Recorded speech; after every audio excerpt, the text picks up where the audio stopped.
Terima kasih teman-teman. Assalamualaikum warahmatullahi wabarakatuh. Salam sejahtera buat kita semua. Om Swastiastu, Namo Buddhaya. Salam kebajikan. Berita ini betul-betul mengejutkan dan mengecewakan kalau ini benar-benar terjadi. Karena seperti juga kita ketahui, semangat reformasi penegakan hukum di pemerintahan Prabowo Gibran ini sedang digalakkan. Kalau ini benar-benar terjadi penangguhan, ya, artinya ada sesuatu yang salah dalam mekanisme penerapan hukum. Karena kenapa? Sebab seperti yang kita ketahui, Pak Roy ini dan Kipa hampir setiap hari setelah ditetapkan sebagai tersangka itu ngoceh terus ke media-media sosial berkaitan dengan ijazah Pak Jokowi yang katanya itu palsu. Sedangkan kita tahu bahwa undang-undang itu tidak membenarkan proses-proses itu terjadi. Jadi kalau tadi ada anggapan yang saya juga udah dengar katanya, ini ada perbandingan dari orang yang pernah juga melakukan seperti ini, kemudian itu tidak dilakukan penahanan karena alasan-alasan yang bersangkutan berlaku sopan dan lain sebagainya. Nah tentunya ini kan berbeda. Dan ini berbeda masalahnya. Yang pertama, ya, orang yang dimaksudkan itu kan nggak ngoceh-ngoceh setelah ditetapkan pasca menjadi tersangka. Dia kooperatif sampai di persidangan. Dia juga baru bicara itu di ruang-ruang persidangan. Tetapi berbeda dengan Roy Suryo dan Tipa. Ini setiap hari setelah ditetapkan tersangka itu ngoceh terus. Ijazahnya Pak Jokowi palsu. 1000 penemuan sudah dilakukan katanya. Ini kan luar biasa. Dan kita tahu, ya, yang melaporkan ini adalah Presiden ke-7. Terus kemudian juga saya agak terkejut. Ada beberapa jenderal yang mengatakan ada rasa ketidakadilan dengan ditahannya atau ditangkapnya Pak Roy ini dalam konteks penahanan. Loh, kenapa yang dilihat hanya sisinya Pak Roy? Kok nggak dilihat sisinya Pak Jokowi yang terus setiap hari dibully, yang setiap hari disakiti perasaan dan jiwa raganya? Kita bukan memasuki arena-arena wilayah yang subjektif dalam persoalan ini, tapi kami di sini melihat kepada sisi hukumnya. Ini kan perbuatan-perbuatan yang menurut saya pada norma hukum yang tidak wajar. Kok udah ditetapkan tersangka terus masih nyanyi melakukan ini, terus kemudian sekarang menjadi ranah perdebatan untuk bagaimana mendapatkan perlakuan istimewa. Karena kalau ditangguhkan berarti ada perlakuan istimewa yang dilekatkan kepada Roy Suryo dan Tipa dalam kaitan ini. Ini kan tentunya menjadi ambigu di mana letak penegakan hukum. Sedangkan kita tahu, sedangkan juga kita paham, ya, yang bersangkutan itu adalah residivis, terutama Roy Suryo. Terus yang kedua juga ancaman hukuman ini itu di atas 5 tahun. Seperti juga kita pernah ungkapkan itu di pasal 32 Undang-Undang ITE, pasal 35 Undang-Undang ITE, ancaman hukumannya 10 sampai 12 tahun. Jadi alasan apa kalau seandainya itu dijadikan pemaaf? Ini kan tentunya nggak benar. Jangan hanya melihat kepada Roy dalam kaitan ini, ya, yang baru ditangkap, baru ditahan. Tetapi bagaimana kekecewaan seseorang presiden yang setiap hari dibully dengan cara-cara yang sangat tidak beradab?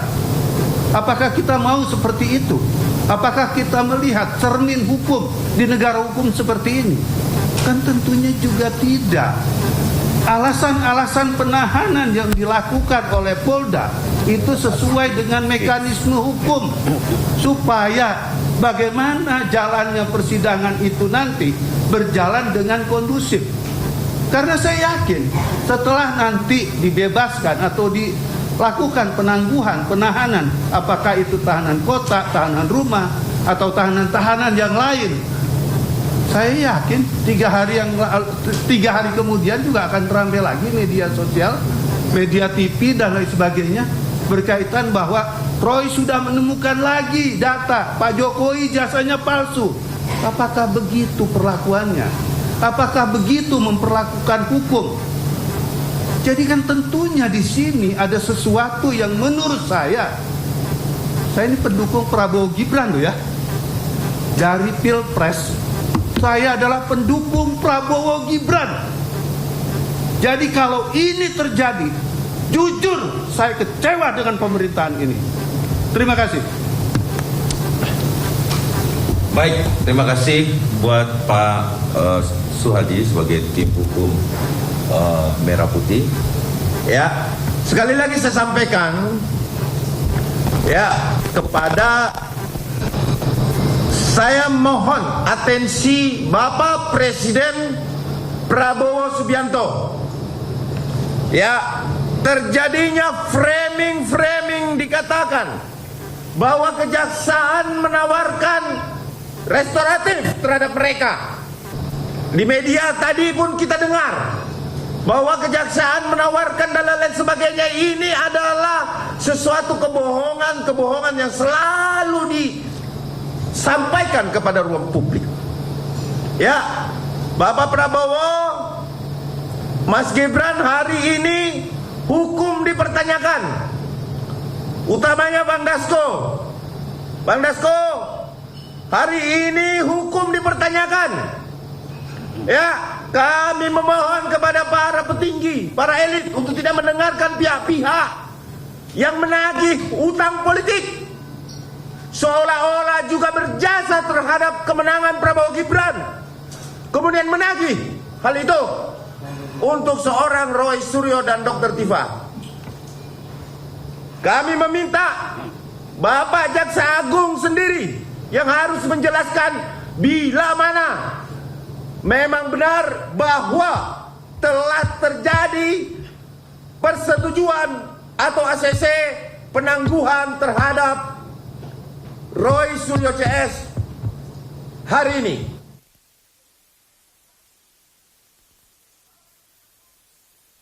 Untuk konferensi pers terbuka agar semua masyarakat melihat bahwa inilah hukum di Republik ini yang bisa ditagih secara politik, yang bisa diperjualbelikan secara politik, berbebas menghina siapapun, bahkan presiden setuju bebas untuk dihina. Besok lusa jangan salahkan ketika masyarakat menjadi amburadul karena penerapan hukum yang semena-mena. Yang butuh keadilan di sini bukan Roy Suryo sebagai tersangka, tetapi yang butuh keadilan adalah Bapak Insinyur Joko Widodo. Beliau adalah korban bully. Bagaimana seorang datang ke kuburan